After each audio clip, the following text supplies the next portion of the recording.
ഇപ്പൊ ഈ ഡിസംബർ മാസമൊക്കെ ആണല്ലോ, ഡിസംബർ ലാസ്റ്റ് ആവുന്നു എന്ന് വരിലും മഞ്ഞും തണുപ്പും ഒക്കെ ഉള്ള സമയമാണ്. അപ്പൊ മിക്ക ആൾക്കാരും പറയാറുണ്ട് അവരുടെ സ്കിന്നൊക്കെ ഒരുപാട് അങ്ങ് ഡ്രൈ ആകുന്നു. ഒരു 2 ആഴ്ചക്ക് മുമ്പ് എന്നോട് 1-2 പേര് പറഞ്ഞായിരുന്നു അതിന്റെ ഒരു വീഡിയോ ആയിട്ട് ചെയ്യാമോ, വീഡിയോ ചെയ്താൽ മതി എന്ന് എന്നോട് ഇങ്ങനെ പറഞ്ഞായിരുന്നു. പക്ഷെ ഞാൻ അതങ്ങ് വിട്ടുപോയി കേട്ടോ. സോറി, എന്നോട് ചോദിച്ചവരിന്ന് ക്ഷമിക്കണം. ഞാനിപ്പം അതിനെക്കുറിച്ച് പറയാനുള്ള കാര്യം, ഇപ്പൊ ഈ തണുപ്പൊക്കെ ആയിക്കൊണ്ടില്ല, ഞാൻ സാധാരണ എന്റെ കാലിലും കയ്യിലും ഒക്കെ കുളിയൊക്കെ കഴിഞ്ഞ് ക്രീം തേക്കാറുണ്ട്. ക്രീം തേച്ചിട്ടും ആ സമയത്ത് മാത്രം ഒരു ഓയിലിയായിട്ട് തോന്നുന്നു, എളുപ്പം അങ്ങ് ഡ്രൈ ആവുന്നു. അപ്പൊ ഈ മഞ്ഞും കൊണ്ടൊക്കെയാണ്. അപ്പോഴാണ് ഞാൻ ഓർത്ത്, ഞാൻ കുറെ വർഷങ്ങൾക്ക് മുമ്പ് ഇതുപോലെ എന്റെ സ്കിന്നൊക്കെ ഡ്രൈ ആകുമ്പോ ഞാനൊരു കാര്യം ചെയ്യുമായിരുന്നു എന്റെ കയ്യിലൊക്കെ. അപ്പം അത് ഞാൻ പിന്നെ ഉപയോഗിക്കാതിരിക്കുകയായിരുന്നു. കാര്യം വേണ്ട, ഈ ക്രീമിലൊക്കെ ഇങ്ങനെ അങ്ങ് നിൽക്കുമായിരുന്നു. പക്ഷെ എനിക്ക് ഇപ്പൊ അങ്ങ് വലിയുന്ന പോലെ ഒത്തിരി അങ്ങ് ഡ്രൈ ആകുന്നു, ക്രീം എത്ര തേച്ചെന്ന് വരില്ല. അപ്പൊ ഞാൻ ഇങ്ങനെ ചിന്തിച്ചു, ഞാൻ അന്ന് എന്തായിരുന്നു യൂസ് ചെയ്തുകൊണ്ടിരുന്നതെന്ന്. അപ്പൊ എനിക്ക് കിട്ടിയിട്ടുണ്ട് എന്താ കാര്യം എന്നുള്ളത്. ഞാനത് കാണിച്ചു തരാം. അപ്പൊ എന്നോട് ഡ്രൈ സ്കിൻ ആകുന്നു എന്ന് പറഞ്ഞവർക്ക് കാലിലൊക്കെ ഇങ്ങനെ ഒത്തിരി മൊരിച്ചിൽ പോലെ വരുന്നു എന്നാണ് എന്നോട് പറഞ്ഞത്.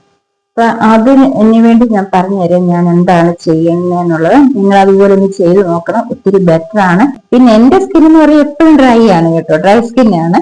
അപ്പൊ അതിന് ഞാൻ ക്രീം തേച്ചാണ് ഞാൻ അത് എപ്പോഴും കൊണ്ട് നടക്കുന്നത്. പക്ഷെ ഈ മഞ്ഞൊക്കെ ആയപ്പം അതും പറ്റുന്നില്ല എന്നുള്ളത് വന്നതേ ഉള്ളൂ.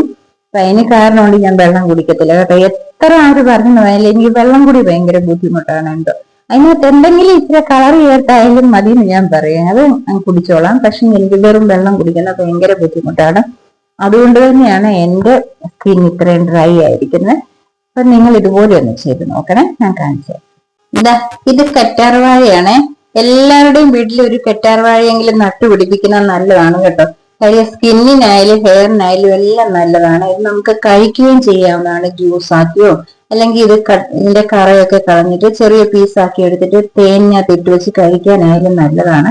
അപ്പൊ നിങ്ങളുടെ വീട്ടിൽ കറ്റാർവാഴ ഇല്ലെന്ന് വരിലുണ്ടല്ലോ, ഒരു മൂടെങ്കിലും ഒന്ന് നട്ടുപിടിപ്പിക്കണേ. ഇതാ ഇതേപോലെ ഇതിന്റെ ജ്യൂസ് തന്നെ എടുക്കുക. ഞാൻ ഇത് 2 സൈഡ് കട്ട് ചെയ്തിട്ട് ഇതിന്റെ കറയെല്ലാം കളഞ്ഞതാണ്. ഇച്ചിരി അരമുള്ള ഒരു കത്തിയോ അല്ലെങ്കിൽ നല്ല ഫ്രഷ് ആയിട്ടുള്ള നല്ല ചീപ്പോ വെച്ച് ഇങ്ങനെ വെച്ചാൽ മതി. ഞാൻ അധികം ഇപ്പൊ എടുക്കുന്നില്ല. നിങ്ങൾ എടുക്കുമ്പോൾ അതിൽ ഒരുപാട് ഉണ്ടാക്കി വെക്കല്ലേ, ചിലപ്പോൾ ഇത് അഴുക്കാവും. എങ്കിലും ഒരാഴ്ചയൊക്കെ ഇരിക്കും. വെള്ളിയില് വെക്കുക, ഒരു ദിവസമൊക്കെ വെള്ളി ഇരുന്നാൽ സാരമില്ല. അത് കഴിയുമ്പോൾ ഫ്രിഡ്ജിൽ എടുത്ത് വെച്ചിട്ട് നിങ്ങൾക്ക് യൂസ് ചെയ്യാവുന്നതാണ്. കറ്റാർവാഴ ഹെയറിലായാലും സ്കിന്നിലായാലും അത് ഡയറക്റ്റ് അങ്ങനെ തന്നെ തേക്കല് കേട്ടോ, അത് അഴുക്കാണ്. ഇതാ ഞാൻ ഇത്ര ഇപ്പൊ എടുക്കുന്നുള്ള ഇത് ഞാനൊരു ബോട്ടിലേക്ക് ഒഴിച്ചു വെക്കുവാണ്. ഇതിലേക്ക് 1 സ്പൂൺ ഗ്ലിസറിൻ ഒഴിക്കുവാണ്. നിങ്ങളുടെ എല്ലാം വീടുകളിൽ ഇതേപോലെ മഞ്ഞും ഒക്കെ ഉള്ള സമയത്ത് കരുതി വെക്കേണ്ട ഒരു സാധനമാണ് ഗ്ലിസറിന്. അതിലേക്ക് ഒരു വൈറ്റമിൻ ഇയുടെ ഒരു ക്യാപ്സ്യൂള് ഒരെണ്ണം കൂടെ എടുത്തേക്കാം കേട്ടോ. ഇത് നല്ലപോലെ ഒന്ന് മിക്സ് ചെയ്യണേ. കിച്ചണിൽ നിന്നാണ് ഞാൻ ഉണ്ടാക്കുന്ന. കിച്ചണിലോട്ട് ജനൽ വഴി നല്ല വെയിലാണ് രാവിലെ കണ്ടോ. ഇതെല്ലാം ഇപ്പൊ നല്ലപോലെ മിക്സ് ആയിട്ടുണ്ട്. കുറച്ചെടുത്തിട്ട് ഇതുപോലെ നിങ്ങളൊന്ന് തേച്ച് പിടിപ്പിക്കും. ഇത് സ്കിന്നിൽ മുഴുവൻ ഇത് അപ്ലൈ ചെയ്യാവുന്നതാണ് കേട്ടോ. ഇതങ്ങ് അബ്സോർബ് ആയിക്കോളും നമ്മുടെ സ്കിന്നിലോട്ട് തന്നെ. വാഷ് ചെയ്ത് കളയേണ്ട കാര്യമൊന്നുമില്ല, ഇങ്ങനെ തന്നെ അങ്ങ് വെച്ചാൽ മതി. രാവിലെയും വൈകിട്ട് 2 നേരം നിങ്ങൾക്ക് ഇതുപോലെ അപ്ലൈ ചെയ്യാവുന്നതാണ് കേട്ടോ. വൈറ്റമിൻ ഇ ക്യാപ്സൂൾ നിങ്ങളുടെ കൈവശം ഇല്ലെന്ന് വരിക, അതിന്റെ ആവശ്യമില്ല. ഗ്ലിസറിനും കറ്റാർവാഴയും മാത്രം മതിയെ. പക്ഷെങ്കിൽ വൈറ്റമിൻ ഇയുടെ ഉള്ളതാണ് ഒന്നുകൂടെ ബെറ്റർ.